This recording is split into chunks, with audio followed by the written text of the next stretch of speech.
Hi, I'm Bart Hanson. I'm the owner and lead instructor for CrushLivePoker.com. The following hand comes from our call-in show that we record live at 2 p.m. Eastern Time every Monday. If you enjoy this video, hit that like button, and if you want to submit to be on the show, take a look at the information in the description. Hey, I think I emailed you talking about bankroll management. Oh, that's right. All right. So let me get to your questions. Why don't you tell me exactly what your question was, and then we'll talk about Well, it. before the quarantine, I've been grinding two, three, 5 at the $300 buying Yeah. level, Okay. Okay. and I've been during the quarantine, I've been playing 100 big blinds online, so it really helped me adjust my game. Okay.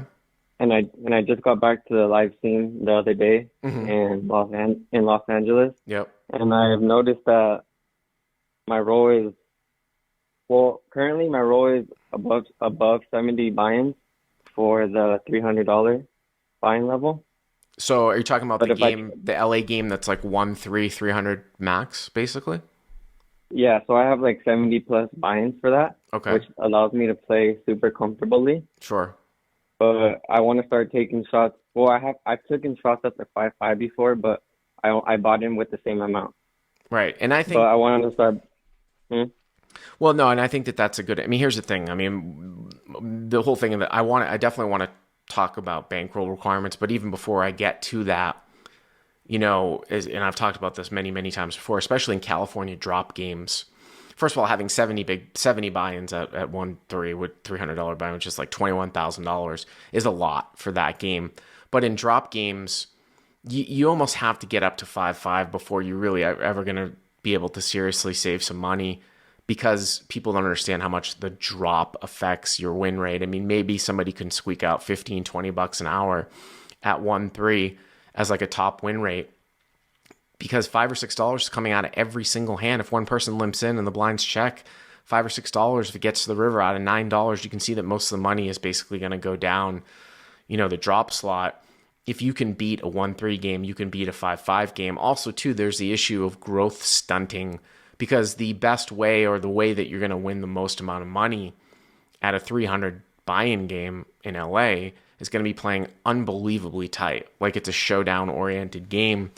So you'll learn some patience, but you won't really learn all that much. And there might be an issue of sort of stunting your growth.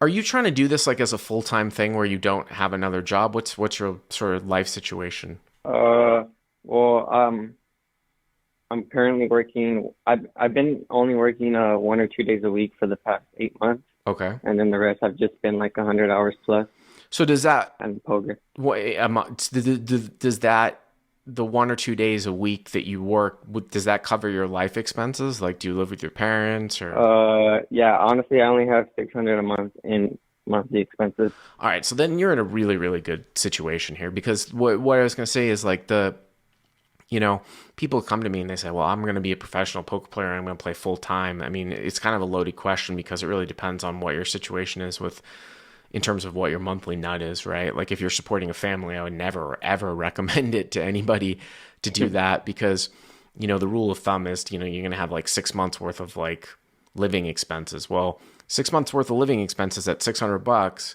is a lot less than 6 months worth of living expenses at, say, $3,000 or $4,000, right? For Yeah. for a family.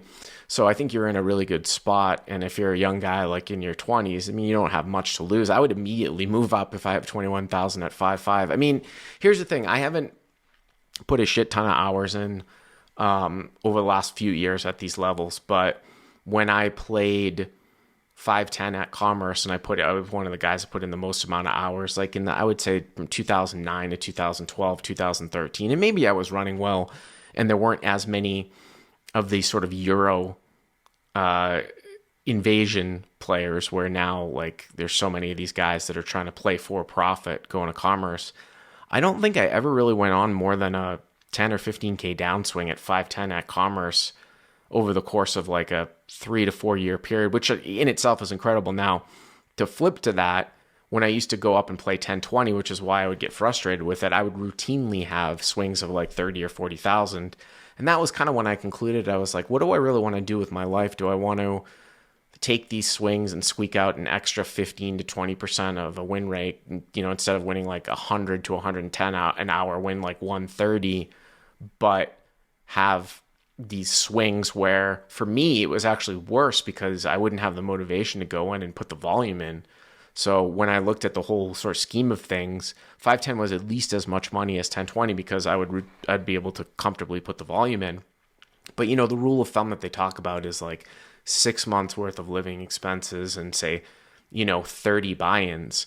If you're going to play 5-5, and you can start by buying in for 300 at 5-5, or you can buy in for 500. But if you've got 21K and it only costs you 6 months, $600 a month to basically break even, so that you actually don't need to draw anything from your poker to live on. If you want to save up, you can easily play LA 5-5 and buy in for 500, and you've got 40 buy-ins, and you're gravy. You know what I'm saying? Because you don't have to worry about living.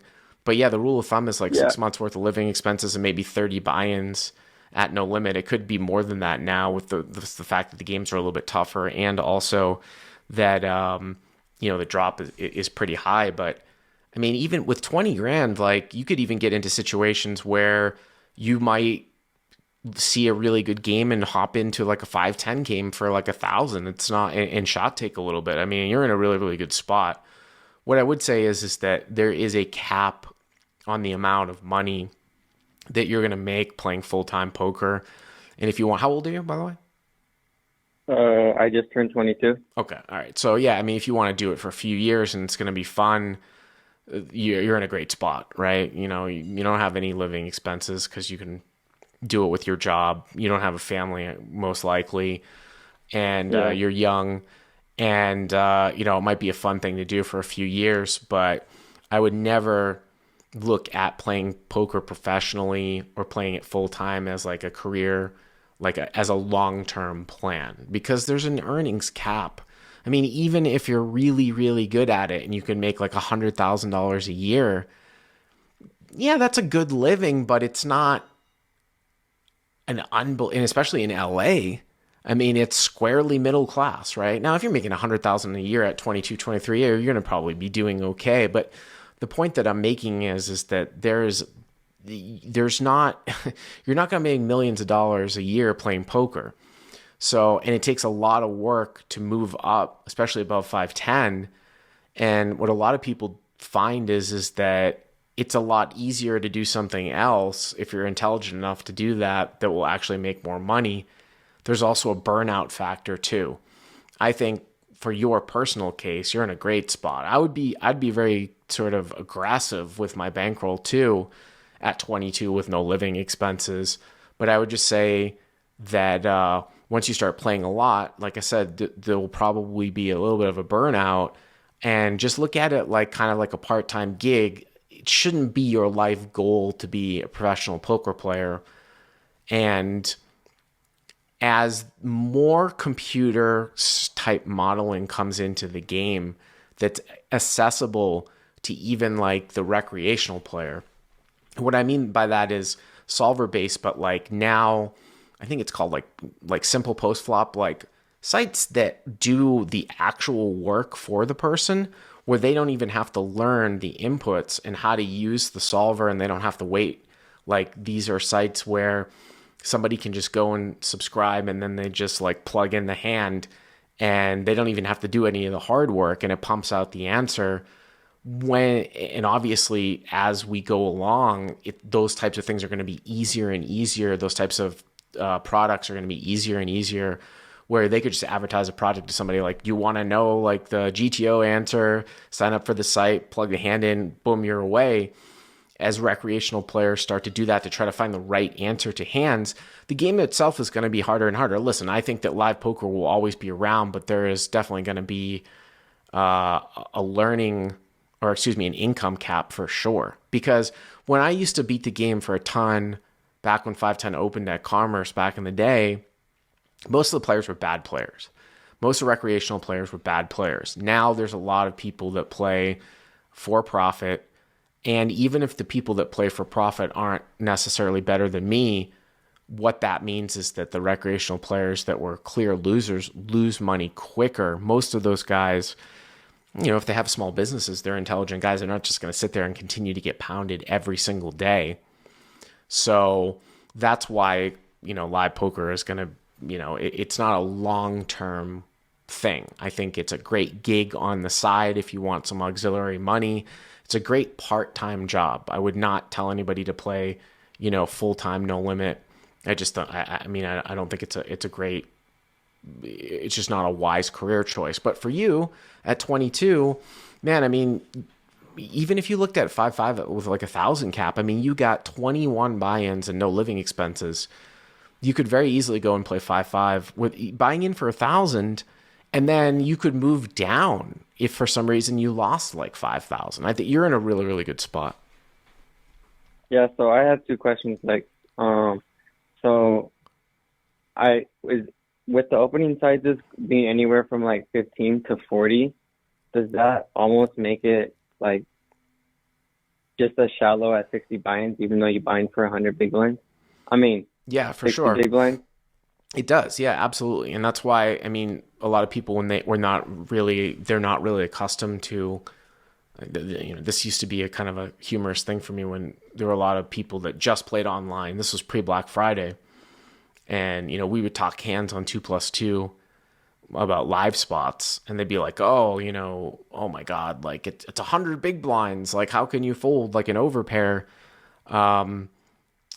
And in live poker, because of the multi-way nature of the pots and also the large sizings you're actually shallower than, say, like an online format. Do you see what I'm saying? Like it plays much, much shallower because, you routinely see in live poker, like you 3-bet and maybe a couple people call, somebody cold calls, a limper, like limp calls. And all of a sudden, like you bought in for 300 in a 5-5 game, 2 people limped, one guy made it 25, you made it 75, and then the limpers called, the other guy calls, and you're 4 ways for 300. You've got one pot size bet left. You're not going to see that a lot like an online play. So it's definitely shallower for sure. Like playing $500. Even at 100 big blinds, right? Yeah, even at 100 big blinds. Playing 500 in a 5-5 game is not the same as, when you're seeing like 2.5x opens online and your head's up a lot. That's why I always buy in for like the 1,000 at 5-5. Because at least then, Okay, it's a little bit deeper than the 100 blinds, but I think that you should start off buying in for either 300 or 500. And I always tell this to all my subscribers, especially in LA, move up as quickly as you possibly can. You're in a great spot, from what you're saying, but move up as quickly as you possibly can in LA because the drop's going to eat you alive at 1-3. And then play like 50 to 100 hours, buy in for 300, 500, and then you quickly realize, wow, these players aren't really much better than the players that I was playing at 1-3 with. Just gain some confidence, and then I think you'll start to get comfortable buying in deeper. Okay, so do you think because I'm going today, do you think it makes a difference whether I buy in for 300 or 100 then? You're talking about in the 1-3 game? No, it's a 5-5. Do you think there's a difference whether I buy in with 300 or 500? You mean? If you buy in for 300, it's going to be all pre-flop mostly, right? Usually you'll see 4x sizing. I would just say do whatever you're comfortable with. Maybe buy in for 300 the first couple times, then move it up to 500, and then move it up to where you're comfortable. But in terms of being a sound financial approach to your bankroll, you're in a great spot. Now it's all about comfort. But what I think what you should take away from what I'm telling you is that get out of that 1-3 game as quickly as possible. Now Hollywood Park has got the best 5-5 game in LA. It's only a 500 buy-in. So what you'll see is that if you start to look at, and this applies for any game, anybody, if you start to look at win rates and stuff, and you start to, I'm going to compare like the Commerce 5-5, 500 buy-in, the Hollywood Park 500 buy-in, and then Hustler 1K and Bike 1K, and you're like, oh, well, I can buy in for 1K over here.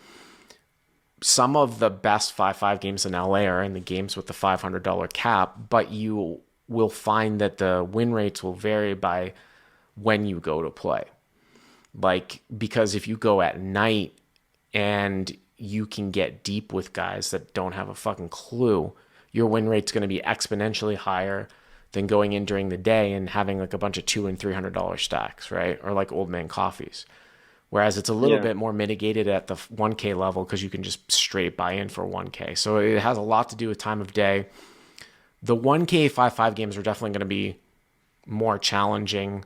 I wouldn't say they're tough, but you're not going to have as many bad players. If you want to go and play with a lot of bad players, Commerce and Hollywood Park are the way to go with the 500 buy-in. So if you're going to start off short, you might want to go to those places. Where were you going to go today? Yeah, I'm going to HP. Oh, okay. There you go. There you go. Well, yeah. So I think I should just give myself like 10 buy-ins at the 5-5, and then whatever happens. Yeah, I think that's a good idea. All right. All right. Well, I appreciate your call. All right, cool. If you like what you've seen here, please hit the subscribe button. And if you enjoyed this call in hand, hit the like button down below. To check out crushlivepoker.com, click on the link in the description. Use the code YTA300 to get the first 30 days for free.